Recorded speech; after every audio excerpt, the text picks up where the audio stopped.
دائمی زندگی بن جائے گی، خوشی ایسی سرمدی ہوگی کہ پھر اشش کرے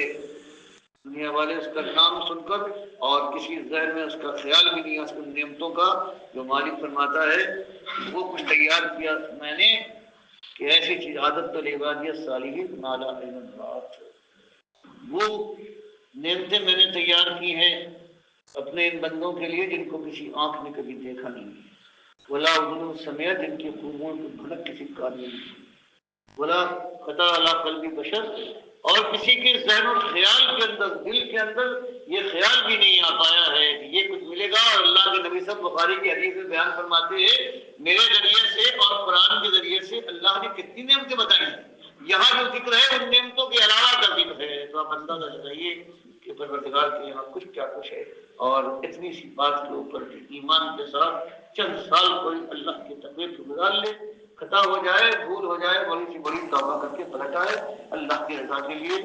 اللہ کی دی ہوئی چیز اس کے راستے پر لگا دیکھے، اللہ نے بڑے کو توفیق دے کہ مرتے وقت تک اللہ کے دین پر جمع رہو، اور مالک جوانوں کو بھی اور جو بات کے آنے والے ہیں ان کو بھی کامیابی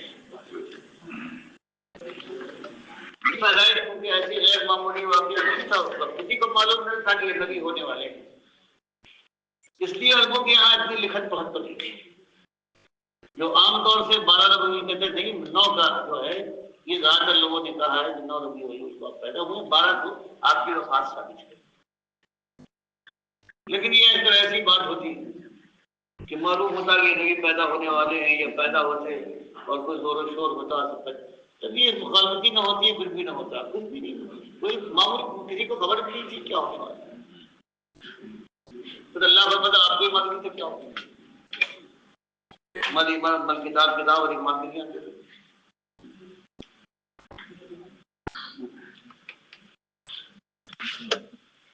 سختی کے ساتھ یہ سب کی بجائے جوش آ جاتا ہے، اس کے وجہ سے دعا کر کے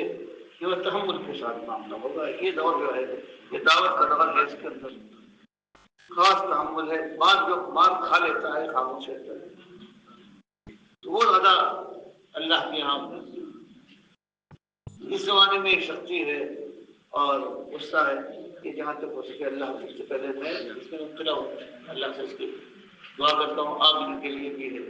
اس طرح سے آیت سنت اور قرآن کے مطابق جب یہ کام کریں گے تب انشاءاللہ وہی نتائج نکلیں گے جس کا اللہ نے وعدہ کیا ہے۔ باقی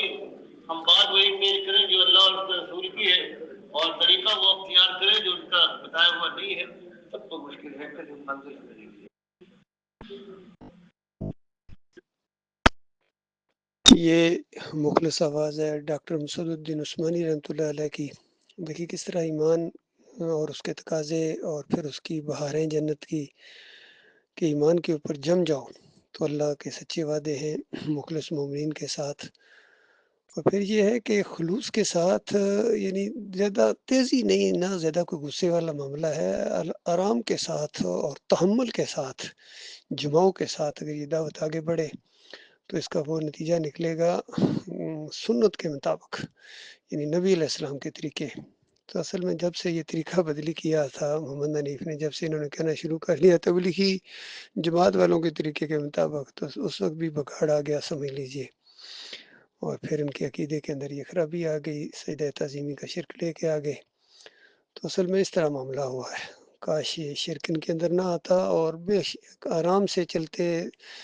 آہستہ آہستہ دھیرے دھیرے چلتے، اور اب سوشل میڈیا کا یہ دور تھا، اس میں دعوت خود تیز ہو جاتی، آڈیوز کے ذریعے، ویڈیوز کے ذریعے، لٹریچر کے ذریعے، انفرادی ملاقاتوں کے ذریعے آہستہ آہستہ دھیرے دھیرے استقامت کے ساتھ تحمل کے ساتھ آگے چلتے رہتے تو کیا جاتا ہے ان کا، لیکن ایسا شدید بھار ہوا ان لوگوں کے اوپر، اس طرح بکھر کے رہ گئے۔ بہرحال یہ جانے اور ان کا کام بھی، ہم تو اسی انداز سے آگے بڑھ رہے ہیں جو قرآن کا طریقہ ہے، جو صحیح حدیث کا اور سنت کی رہنمائی ہے۔